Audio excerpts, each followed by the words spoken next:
Okay, we're in Esther chapter 8, and I'll finish it just a little bit longer and I'll be done. On that day, King Ahasuerus gave Queen Esther the house of Haman, the enemy of the Jews. And Mordecai came before the king, for Esther had told how he was related to her. So the king took off his signet ring, which he had taken from Haman, and gave it to Mordecai, and Esther appointed Mordecai over the house of Haman. Now Esther spoke again to the king, fell down at his feet, and implored him with tears to counteract the evil of Haman the Agagite and the scheme which he had devised against the Jews. And the king held out the golden scepter toward Esther.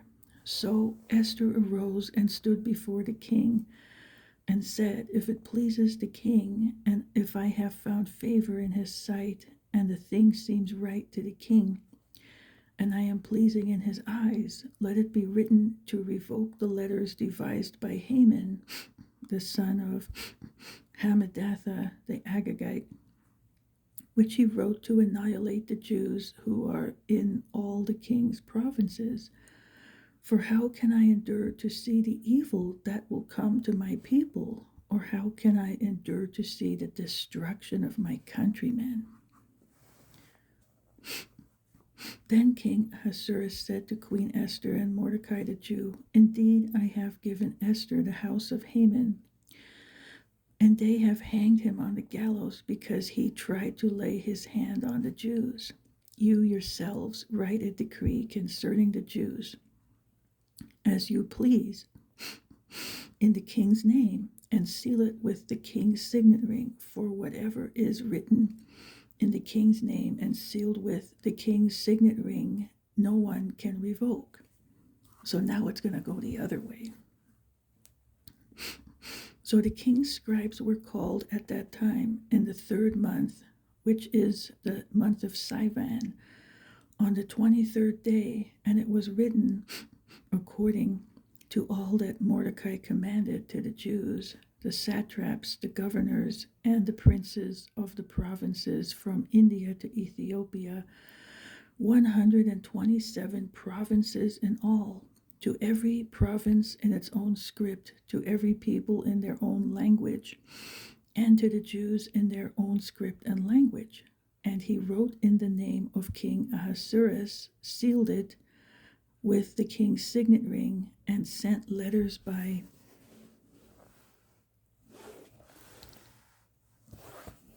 couriers on horseback, riding on royal horses bred from swift steeds, so that this goes out fast, By these letters, the king permitted the Jews who were in every city to gather together and protect their lives, to destroy, kill, and annihilate all the forces of any people or province that would assault them, both little children and women, and to plunder their possessions on one day in all the provinces of King Ahasuerus, on the 13th day of the 12th month, which is the month of Adar. A copy of the document was to be issued as a decree in every province and published for all people, so that the Jews would be ready on that day to avenge themselves on their enemies. The couriers who rode on royal horses went out, hastened, and pressed on by the king's command. And the decree was issued in Shushan, the citadel. Okay, now this was just for self-defense. I mean, anybody who came against them, they could go after them in self-defense and destroy them instead.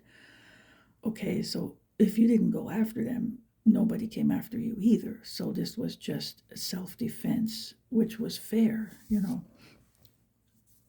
Okay. So Mordecai went out from the presence of the king in royal apparel of blue and white, with a great crown of gold and a garment of fine linen and purple. And the city of Shushan rejoiced and was glad. The Jews had light and gladness, joy and honor, and in every province and city, wherever the king's command and decree came, the Jews had joy and gladness, a feast and a holiday. And many of the people of the land became Jews because fear of the Jews fell upon them. So everything turned around the other way, you know, to good from bad in this. The outcome was like the opposite. So instead of destruction, they were elevated and honored, and they were rejoicing. And I think God used it for good because in the meantime, they were worried and they were probably, well, they were fasting and mourning, but they were probably repenting too, so it probably was used as a cleansing event. And in the end, everything was okay and even better, right? So it happens, it happens to everybody like us. Now, here, another thing is it was used altogether as sort of an evangelism tactic at the end. At the time, that would be the thing. So it worked in that way as well. So there were good outcomes from this whole thing. Okay, now chapter 9. Now, in the 12th month, that is the month of Adar, on the 13th day, the time came for the king's command and his decree to be executed. That means done, on the day that the enemies of the Jews had hoped to overpower them. So this was the enemies who wanted them dead. They went after them and then they got destroyed. So, like I said, the opposite occurred in that the Jews themselves overpowered those who hated them. The Jews gathered together in their cities throughout all the provinces of King Ahasuerus to lay hands on those who sought their harm, and no one could withstand them because fear of them fell upon all people, and all the officials of the provinces, the satraps, the governors, and all those doing the king's work helped the Jews because the fear of Mordecai fell upon them. For Mordecai was great in the king's palace, and his fame spread throughout all the provinces. For this man, Mordecai, became increasingly prominent. Thus, the Jews defeated all their enemies.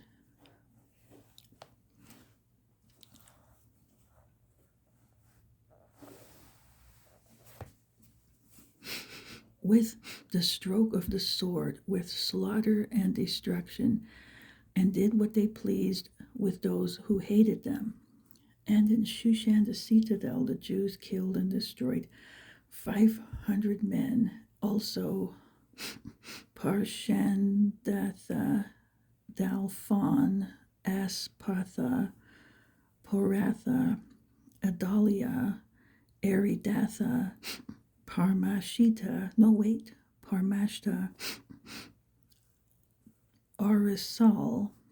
Aridal, and Vajesatha, the 10 sons of Haman, the son of Hammedatha, the enemy of the Jews, they killed, but they did not lay a hand on the plunder.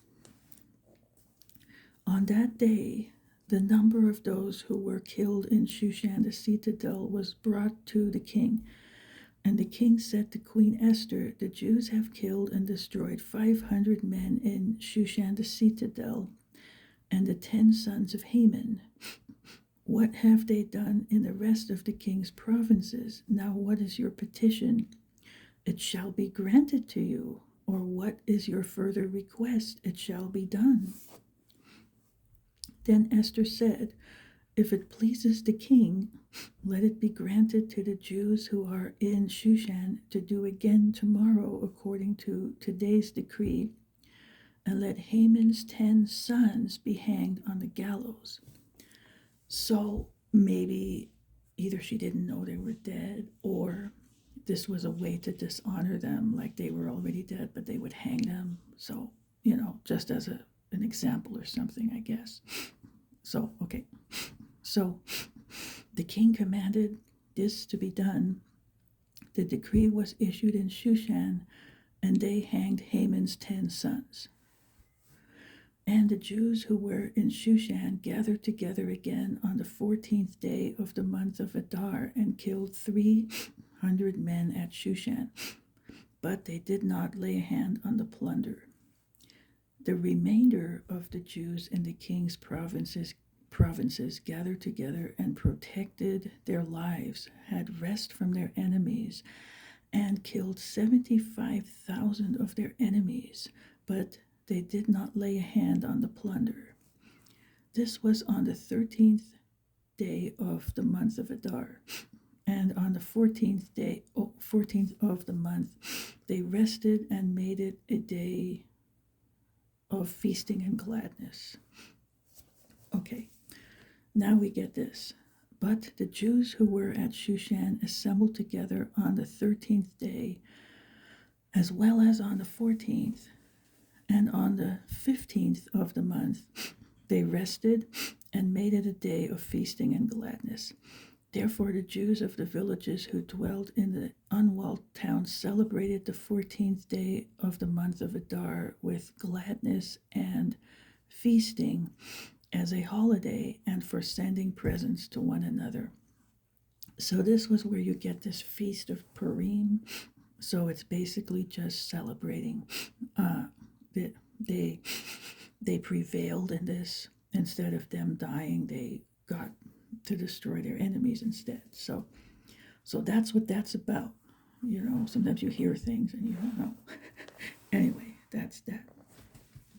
And Mordecai wrote these things and sent letters to all the Jews near and far who were in all the provinces of King Ahasuerus, to establish among them that they should celebrate yearly the 14th and 15th days of the month of Adar, as the days on which the Jews had rest from their enemies, as the month which was turned from sorrow to joy for them, and from mourning to a holiday, that they should make them days of feasting and joy, of sending presents to one another and gifts to the poor. So the Jews accepted the custom which they had begun, as Mordecai had written to them. So that's where this came from. Mordecai ordered this, it started that way after the event. So because Haman, the son of, they always have to include this, right? Hammedatha, the Agagite, the enemy of all the Jews, had plotted against the Jews to annihilate them, and had cast pur, that is the lot, to consume them and destroy them. But when Esther came before the king, he commanded by letter that this wicked plot which Haman had devised against the Jews should return on their own head, and that he and his sons should be hanged on the gallows. So they called these days Purim, after the name Pur.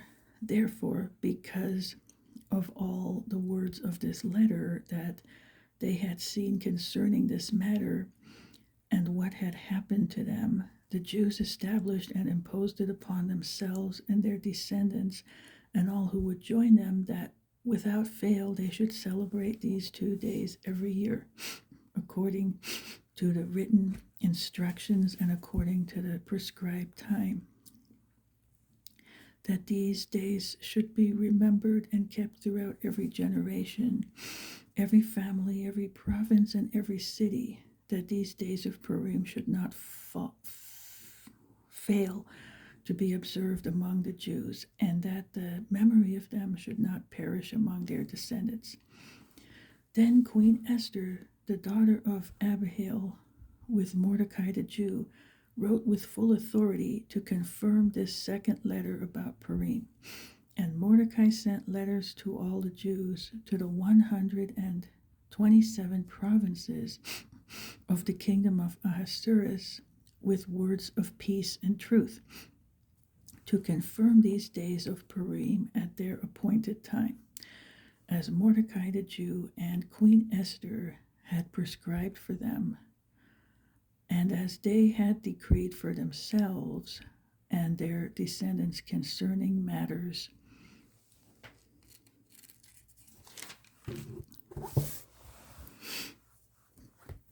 of their fasting and lamenting. So the decree of Esther confirmed these matters of Purim, and it was written in the book. Okay, so now we have all the details of that. That's the feast there. Okay, now chapter 10 is very short, and that's the end. 10. And King Ahasuerus imposed tribute on the land and on the islands of the sea. So he even had islands out there. Now, all the acts of his power and his might, and the account of the greatness of Mordecai, to which the king advanced him, are they not written in the book of the chronicles of the kings of Media and Persia? For Mordecai the Jew was second to King Ahasuerus, and was great among the Jews, and well received by the multitude of his brethren, seeking the good of his people and speaking peace to all his countrymen. So Mordecai really rose up there, and it's also, he could be a type of Christ too, because he's second in command, and he gets all this honor after all this destruction was proclaimed. So it's interesting. I mean, there's so many things in here that are a type of something, but it's deep. It's deeper, way deeper than what most will tell you about. So anyway, that's all there is to Esther, and I think I covered everything I know of. There may still be more. It's always worth a good research to look into, but it's just these deeper things that are hidden in here, treasures in the Word of God that are just almost secrets in a way, but they're there for our discovery. And I love these things. I mean, these are treasures for me, for sure. So anyway, that is it for Esther. Now you know. Okay. Then that's today, and then as far as I know, tomorrow I'm going to start with the next book, and you'll see. So I'll be back tomorrow, and you have a blessed rest of your day. Okay,